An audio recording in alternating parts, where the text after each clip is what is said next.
જે બલ આપે બુદ્ધિ આપે આપે વિદ્યા ને જ્ઞાન, ભીડ પડે ત્યારે ભેળા રહે એવા ભીડ ભંજન હનુમાન, કે ભીડ પડે ત્યારે ભેળા રહે એવા ભીડ ભંજન હનુમાન।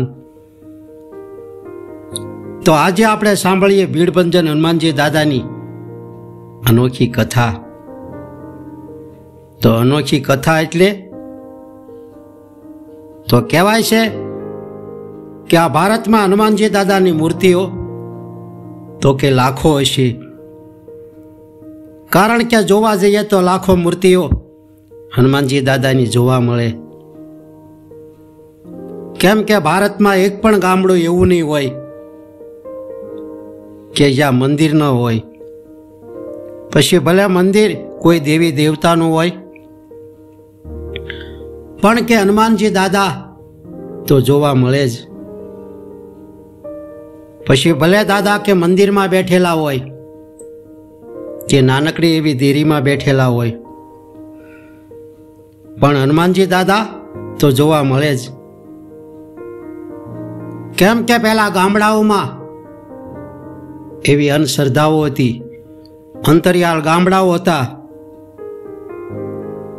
એટલે હનુમાનજી દાદાનું કે સ્થાપન કરી અને હનુમાનજી દાદાનું આરાધ્યન કરતા। કેમ કે જ્યાં હનુમાનજી દાદાનો વાસો હોય ત્યાં ભૂત પિશાચ નિકટ નહીં આવે, મહાવીર જપકો નામ સુનાવે, નાશે રોગ હરે સબ પીડા, જપત નિરંતર હનુમંત બીરા। એટલે કે હનુમાનજી દાદા એ ગામની રક્ષાઓ કરે, એટલે ગામડે ગામડે કે હનુમાનજી દાદાના દેવળ અને દેરિયું જોવા મળે છે। ક્યાંક વળી દાદા ઉભેલા જોવા મળે, ક્યાંક દાદા બેઠેલા જોવા મળે, પણ કે સુતેલા હનુમાનજી દાદાની મૂર્તિ તો ભારતમાં બે જ જગ્યાએ જોવા મળે છે। એક કે અલ્હાબાદ ત્રિવેણી સંગમ પર હનુમાનજી દાદાની સુતેલી મૂર્તિ છે, એટલે ત્યાં જોવા મળે છે, અને બીજી મૂર્તિ કે ગુજરાતમાં એટલે કે અમદાવાદ જિલ્લાના મોડાસા તાલુકાના સાકરિયા ગામ નજીક વગડામાં સુતેલા હનુમાનજી દાદાની મૂર્તિ જોવા મળે છે। આ મંદિર કે અમદાવાદથી 100 કિલોમીટર દૂર અને મોડાસાની પાસે અને સાકરિયા ગામ નજીક કે વગડામાં આ આવેલું છે। અને આ મંદિરમાં જે મૂર્તિ છે હનુમાનજી દાદાની એ ભીડભંજન હનુમાનજી દાદા નામે કે પરિચિત છે, કારણ કે આ મૂર્તિ આશરે કે 20 ફૂટની લાંબી મૂર્તિ છે, અને આ મૂર્તિ ઉપર એવું સુંદર મંદિર બનાવેલું છે, એટલે આજુબાજુના વિસ્તારમાંથી અનેક એવા ભાવિક ભક્તજન આ મૂર્તિના દર્શન કરવા માટે આવે છે, કારણ કે આ મૂર્તિનો ઇતિહાસ ઘણો અદ્ભુત અને એવો ચમત્કારી છે, એટલે આ મંદિરનો મહિમા એવો અનેરો અને આનંદકારી છે। કારણ કે આ મૂર્તિના પૂજારી પાસેથી મળતી વિગત જાણવા અનુસાર કહેવાય છે કે મહાભારતના સમયે કે પાંડવો જ્યારે ગુજરાતમાં આવેલા, આ વાત ઘણા પ્રસંગોમાં અને ઘણા સ્થળો પર સાબિત થાય છે કે પાંડવો જ્યારે ગુજરાતમાં આવ્યા ત્યારે કે આ સ્થળ પર રોકાયેલા, અને ત્યારે ભગવાન કૃષ્ણના ઉપદેશથી અર્જુને કે આ સ્થળ પર સુતેલા હનુમાનજીની મૂર્તિની સ્થાપના કરી। પછી આ હનુમાનજી દાદાનું અનુષ્ઠાન કર્યું, કારણ કે તેમને ખ્યાલ આવી ગયો કે કૌરવો સાથે યુદ્ધ નિશ્ચિત છે। એમ માનીને અર્જુને હનુમાનજી દાદાને પ્રાર્થના કરી અને યુદ્ધમાં મદદ માગી। ત્યારે કે અર્જુનની પ્રાર્થના સાંભળીને હનુમાનજી દાદા પ્રસન્ન થયા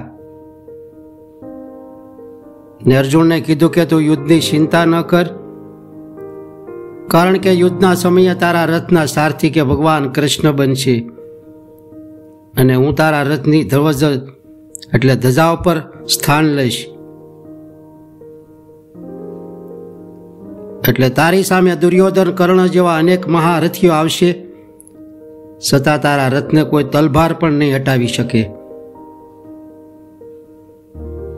એટલે તું ચિંતા ન કર, પણ નારાયણનું ચિંતન કર, એટલે તારો યુદ્ધમાં વિજય થશે.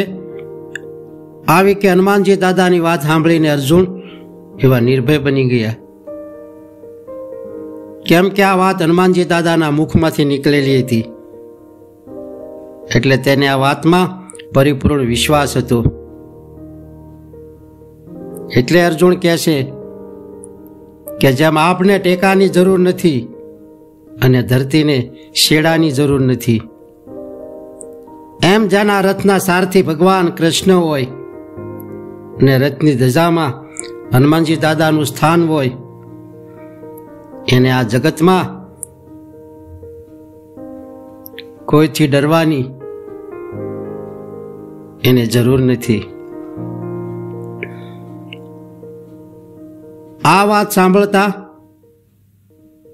પરિપૂર્ણ સમજાય નહીં, એટલે આપણને વિચાર આવે કે યુદ્ધમાં અર્જુનનો વિજય થશે એ હનુમાનજી દાદાને કેમ ખબર પડી હશે? તો કહેવાય છે કે હનુમાનજી દાદા ભગવાન શિવના 11મા રુદ્ર અવતાર છે, એટલે તે ત્રિકાળ જ્ઞાની છે. એટલે ગોસ્વામી તુલસીદાસજી કે હનુમાન ચાલીસાની જે રચના કરી એ હનુમાન ચાલીસામાં બોલાય છે, જય હનુમાન જ્ઞાન ગુણ સાગર, જય કપીશ તે હો લોક ઉજાગર. તો કે એ હનુમાનજી દાદા આપના જ્ઞાન અને ગુણની કોઈ સમાન નથી, એટલે આપ જ્ઞાન અને ગુણના સાગર છો. જય કપીશ તે હો લોક ઉજાગર. તો કે હે જય કપીશ, એટલે કે આપને કીર્તિ ત્રણ લોકમાં, એટલે કે સ્વર્ગલોક, ભૂલોક અને પાતાળ લોક, આમ ત્રણ લોકમાં આપની કીર્તિ ઉજાગર છે. એટલે શું જાણે છે? એટલે હનુમાનજી દાદા કે યુદ્ધના સમયે અર્જુનના રથની ધ્વજ એટલે કે ધજામાં પોતાનું સ્થાન લીધેલું. આનો પુરાવો આપણને મહાભારતનો ઇતિહાસ બતાવે છે કે હનુમાનજી દાદા યુદ્ધના સમયે કે અર્જુનના રથની ધજામાં સ્થાન લઈને યુદ્ધ દરમિયાન કે પાંડવોની રક્ષા કરી હતી. એટલે હનુમાનજી દાદાનો મહિમા એવો અનંત અને અપાર છે. હવે બીજી રીતે સૂતેલા હનુમાનજી દાદાની વાત જાણીએ તો ખ્યાલ આવે કે આ મૂર્તિમાં હનુમાનજી દાદા સૂતેલા છે કે જાગેલા છે. તો કહેવાય છે કે આ મૂર્તિમાં ખાસિયત એ છે કે આ હનુમાનજી દાદાની મૂર્તિ કે પંચ ધાતુની બનેલી છે, એટલે એવી પ્રાણવાન છે. એટલે જે કોઈ ભક્તજન કે મૂર્તિની પાસે બેસી અને સાચા ભાવથી કે પ્રાર્થના કરે છે તો તેમની સર્વ મનોકામના પૂર્ણ થાય છે. કારણ કે આ મૂર્તિની સ્થાપના કે ભગવાન કૃષ્ણના ઉપદેશથી અર્જુને કરેલી, એટલે આ મૂર્તિનું સુંદર સ્વરૂપ છે. એટલે મૂર્તિને જોતા જ જાણે જીવિત મૂર્તિ ન હોય એવી લાગે છે. એટલે આ મૂર્તિના દર્શન કરવા માટે કે હજારો ભક્તજન દર શનિવારે અને પૂનમે કે મંદિરે આવે છે. અને દર શનિવારે કે હનુમાન ચાલીસા અને સુંદરકાંડનો પાઠ કરવામાં આવે છે. કારણ કે હનુમાન ચાલીસાનો પાઠ કરવાથી યાદીવાદી ઉપાધિ મટે છે અને સુંદરકાંડનો પાઠ કરવાથી જીવન એવું સુંદર બને છે. એટલે દર શનિવારે હનુમાન ચાલીસા અને સુંદરકાંડનો પાઠ કરવામાં આવે છે. ને એમ કરતા કે જ્યારે હનુમાન જયંતિ આવે ત્યારે તો કે ગામ લોકો અને ભક્તજનને એવો અનેરો આનંદ હોય છે. એટલે આજુબાજુના ભક્તજન અને ગામ લોકો મળી અને મારુતિ યજ્ઞનું સુંદર આયોજન કરે છે. ને પછી ગામના યુવાનો યજ્ઞ દરમિયાન એવી સારી ખૂબ વ્યવસ્થા કરે છે. એટલે હજારો માણસો માટે બેસવા કરવાની વ્યવસ્થા સુંદર રીતે હોય છે અને વ્યવસ્થિત બધા દર્શન કરે છે અને ભોજનનો પ્રસાદ લઈ અને ધન્યતાનો અનુભવે છે. અને જ્યારે કે એમાં તો કાળી ચૌદશ આવે ત્યારે કે કાળી ચૌદશના દિવસે તો માનવ વેદની કે એટલે ઉમટે કે જાણે એક નાનો મેળો ન હોય એવું મેળાનું વાતાવરણ કે સર્જાય છે. એ જંગલમાં એવું મંગલ થાય છે. કેમ કે હનુમાનજી દાદાની મૂર્તિ એવી ચમત્કારી છે. એટલે કોઈ પણ ભક્તજન એ મૂર્તિની પાસે બેસી ને કાંઈ પણ કે સંકલ્પ કરે તો તેનો સંકલ્પ થોડા દિવસમાં જ સિદ્ધ થાય છે. કેમ કે જ્યારે હનુમાનજી દાદાનો કે એ થાળ ધરવા આવે ત્યારે એ શુભ ભાવના રજૂ કરે છે. એટલે અનેક ભક્તજનની શ્રદ્ધામાં ત્યારે દિવેલ પૂરાય છે અને એનું દઢ મનોબળ બને છે. એટલે સર્વ કાર્ય તેમના સફળ થાય છે. એના કારણે હનુમાનજી દાદા પ્રગટ છે એવો પુરાવો જોવા મળે છે. એટલે આજે આ મંદિર એક શ્રદ્ધાનું કેન્દ્ર બની ગયું છે. તો આ વિડીયો હનુમાનજી દાદાની કૃપારૂપી હતો. જો આ વિડીયો પસંદ પડે અને સારો લાગે તો લાઈક કરો, આ ચેનલને સબસ્ક્રાઈબ કરો અને શેર કરો. એટલે હસતા રહો, ખુશ રહો અને આનંદિત રહો.